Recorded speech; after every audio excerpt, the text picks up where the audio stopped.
Creo que te sientes mal por no poder ver a tu hijo.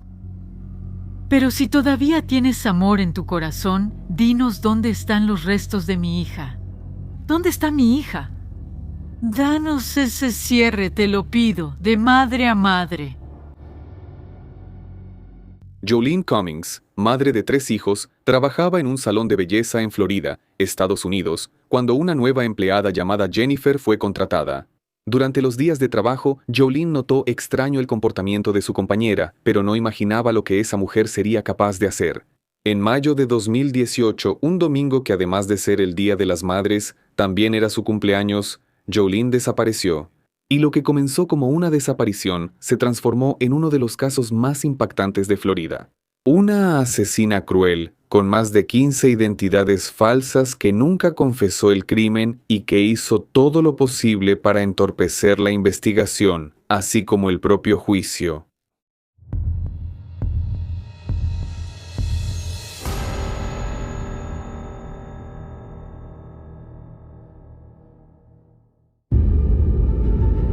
Un sábado, el 12 de mayo de 2018, en el condado de Nassau, Florida, Estados Unidos, alrededor de las 5 de la tarde, Jolene Cummings, de 34 años, madre de 3 hijos, fue vista por última vez en el salón de belleza Tangles, donde trabajaba desde hacía aproximadamente 10 años.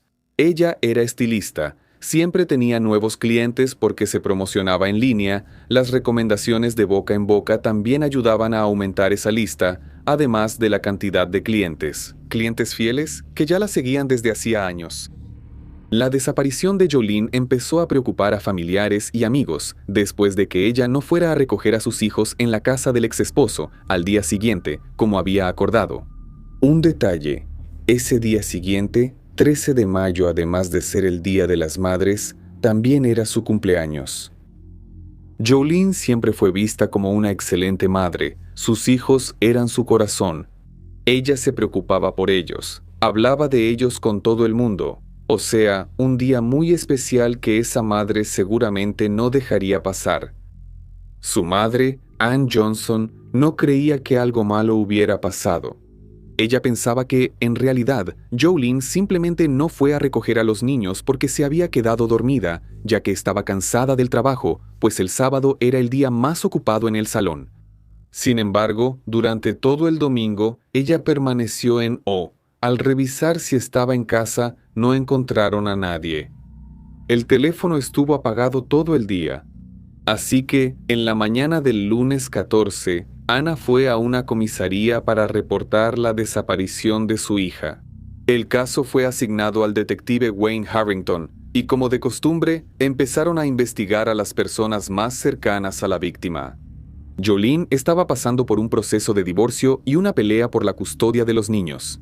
Así que, como consecuencia, el exesposo ya levantaba las primeras sospechas. Pero él, en cuanto supo de la desaparición, se mostró colaborativo y fue voluntariamente a la comisaría a prestar declaración.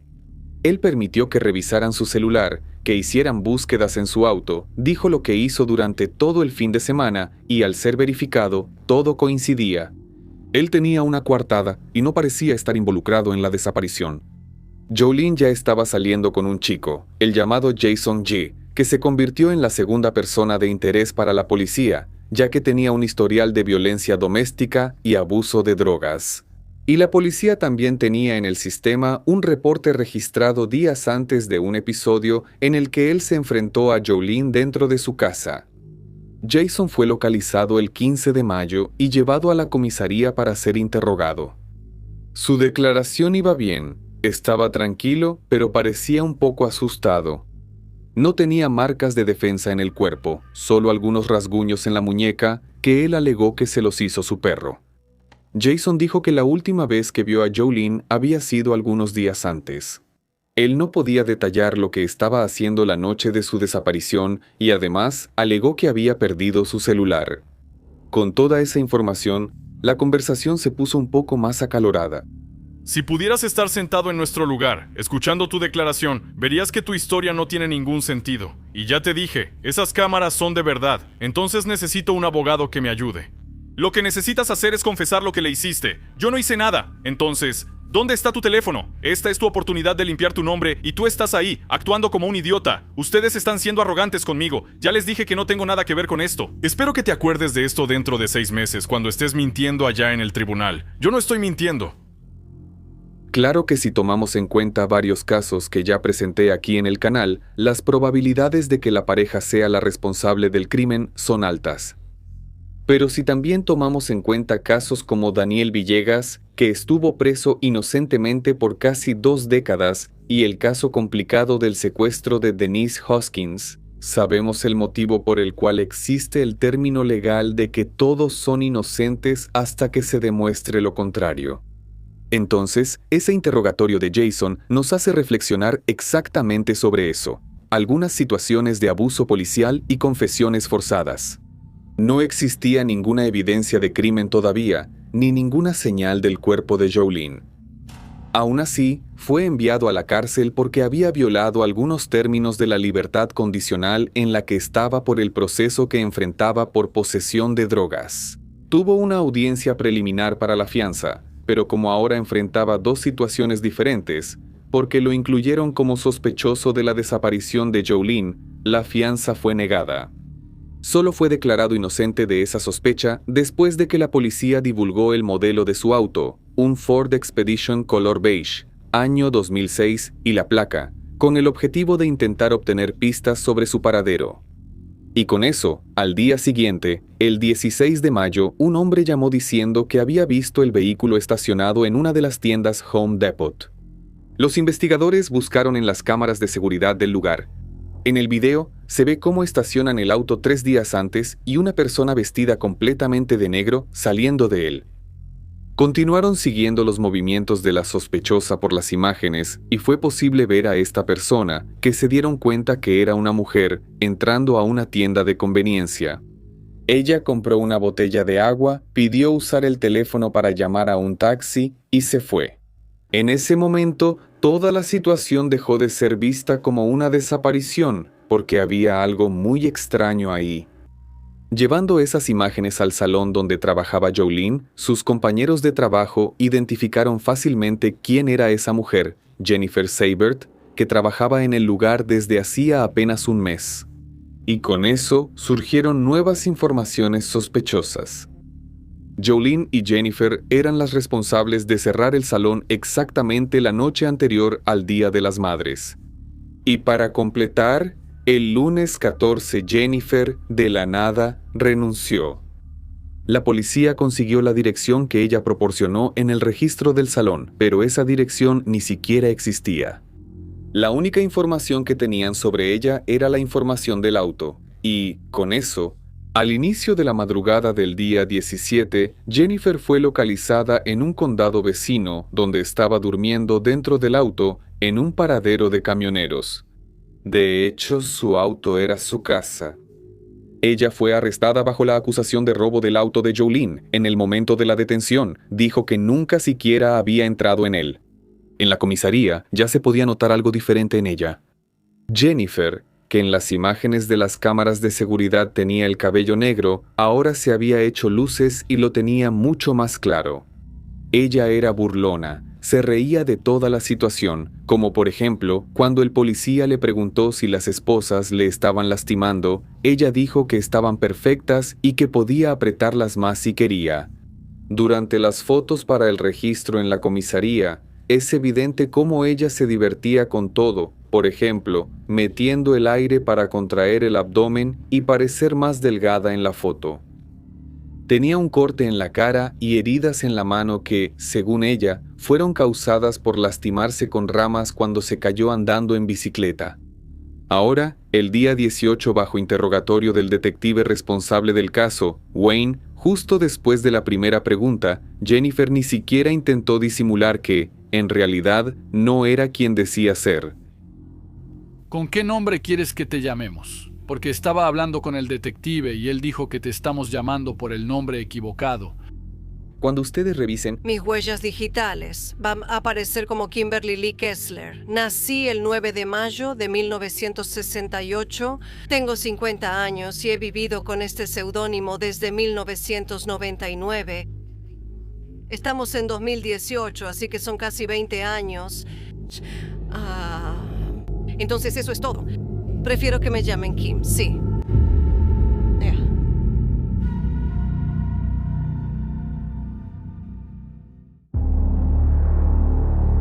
Kimberly Kessler nació el 9 de mayo de 1968 en Butler, Pensilvania.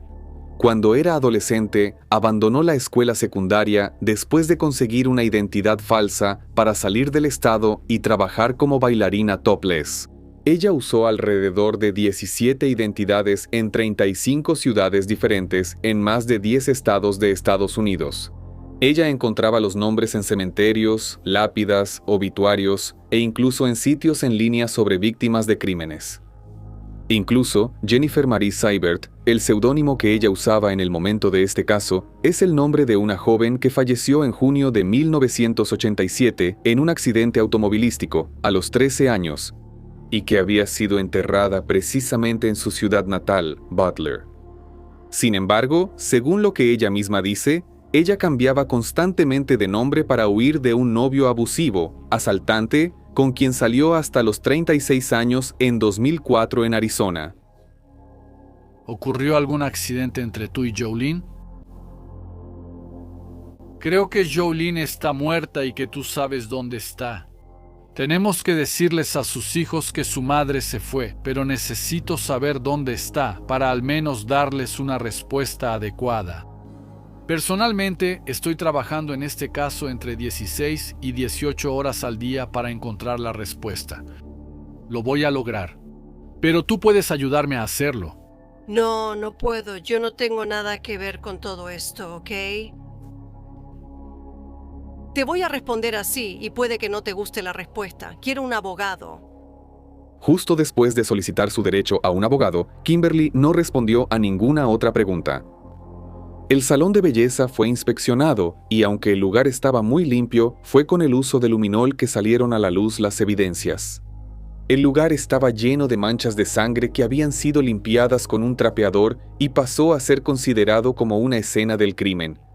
Los investigadores lograron recolectar material genético, lo enviaron a peritaje y los exámenes de ADN confirmaron que pertenecían a Jolene.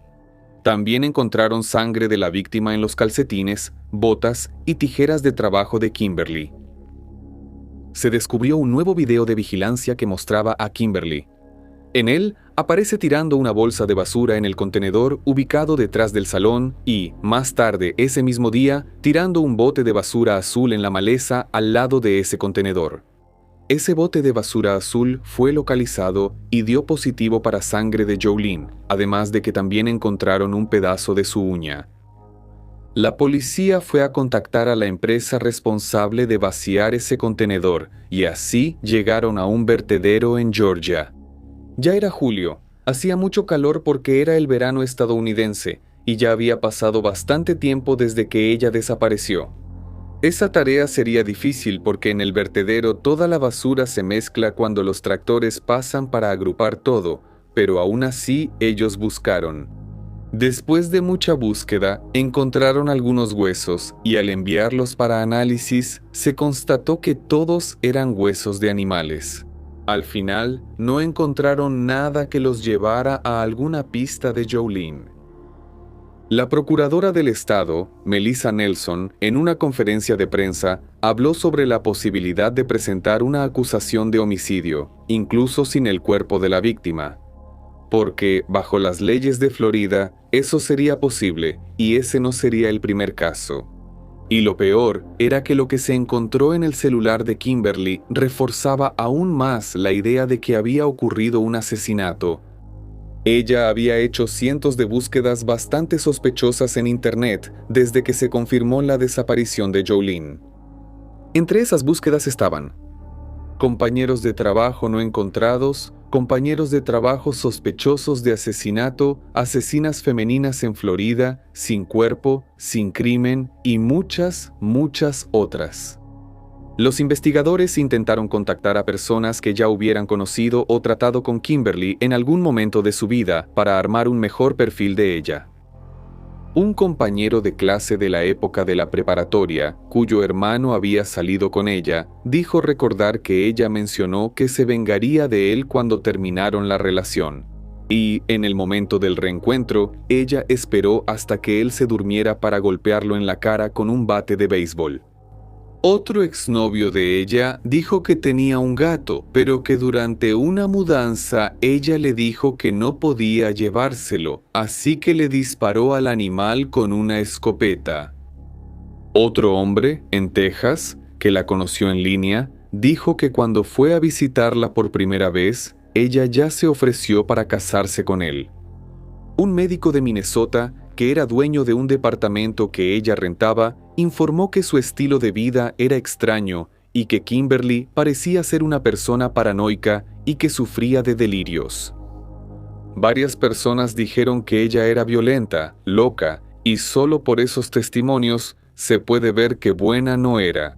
Entonces, esa historia de que siempre cambiaba de identidad por culpa de un novio abusivo, en realidad, más bien parecía un intento de ella de huir de todo y de todos, después de las locuras que hacía en las ciudades del país.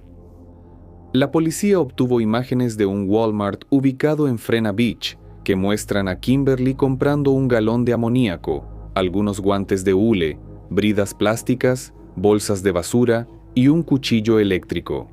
Sabían que podían buscar esas imágenes porque encontraron en sus pertenencias un recibo de esas compras.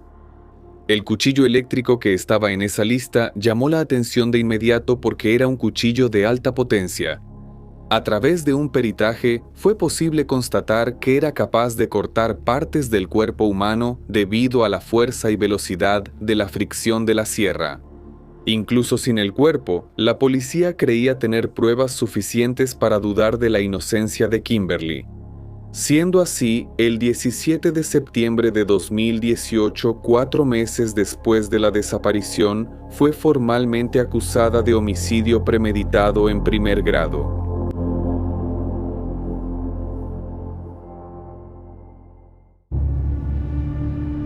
A pesar de estar a punto de enfrentar una condena de por vida, Kimberly parecía no importarle en lo más mínimo. En una llamada que hizo desde la cárcel a su madre, ella demostraba cómo se sentía al estar viviendo una de las mejores etapas de su vida. Es algo gracioso. Me dejan en aislamiento pensando que eso es un castigo. Esto es un paraíso, chica, me está encantando. No sé nada de lo que pasó, todo lo que sé es que yo no hice nada, no tengo nada que ver con eso. Solo están tratando de hacerme quedar mal frente al juez, manteniéndome aquí todo este tiempo. Porque no tienen nada en mi contra, todo es mentira de ellos. Mientras estaba detenida, esperando la audiencia de juicio, Kimberly hizo una huelga de hambre de 2 meses, y se puede ver en las fotos que realmente bajó mucho de peso. Llegó a pesar cerca de 40 kilos y necesitaba una silla de ruedas para moverse. Al ser cuestionada sobre esto, ella dijo que hacía la huelga de hambre porque tenía miedo de ser envenenada por los guardias de la prisión. Durante esos 2 meses de huelga, ella actuaba de forma errática, agrediendo a los carceleros, por ejemplo, lanzándoles la comida que recibía, la basura de la celda, incluso sus propios excrementos. En una de esas ocasiones de descontrol, fue necesario usar gas pimienta para contenerla. El juicio ocurrió 3 años después, en 2021. Y recordando, ese era el juicio de un crimen de asesinato sin cuerpo, contradiciendo una de las búsquedas que ella misma había hecho en el celular, sin cuerpo, sin crimen. El juicio fue un caos. De hecho, Kimberly intentó convertirlo en un caos. Cada vez que entraba en la corte, gritaba cosas sin sentido. Ella no cooperaba con nadie, ni siquiera con sus propios abogados, ya que afirmó varias veces que el defensor público que fue asignado para defenderla era primo de Jolene, lo cual se comprobó que era mentira. La fiscalía usó todo lo que tenía, como las imágenes de las cámaras de seguridad, las fotos de la pericia en el salón y las pruebas de las búsquedas en línea hechas desde su celular.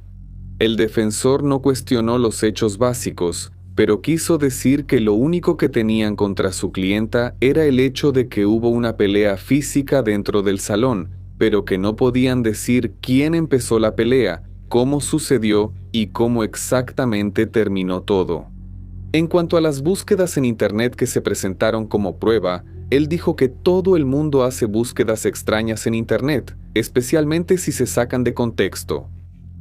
En cuanto a lo que ella estaría tirando en el contenedor ese fin de semana, el defensor solo dijo, basura. También destacó que, según las leyes de Florida, un crimen de asesinato sin la presencia de un cuerpo para ser juzgado en primer grado requiere el elemento de premeditación, algo que él afirmaba que no existía. Pero la fiscalía tenía una teoría. La motivación sería la ira. La dueña del salón, Vicky Simons, leyó en el tribunal un mensaje de texto que Jolene le envió sobre Kimberly, que en ese momento todavía era conocida como Jennifer. Ella solo está diciendo tonterías a todo el mundo. He estado tratando de evitarla, pero ha sido muy negativa. Hay algo extraño en ella y no logro entender qué es. La gerente del salón también declaró y dijo haber visto a Jolene decirle a Kimberly que era falsa, que no le caía bien y que quería que se fuera. La fiscalía presentó la siguiente teoría. Jolene y Kimberly tuvieron una pelea dentro del salón. Jolene fue atacada con unas tijeras, asesinada. Entonces Kimberly fue al Walmart para comprar esos materiales de limpieza, incluyendo el cuchillo eléctrico.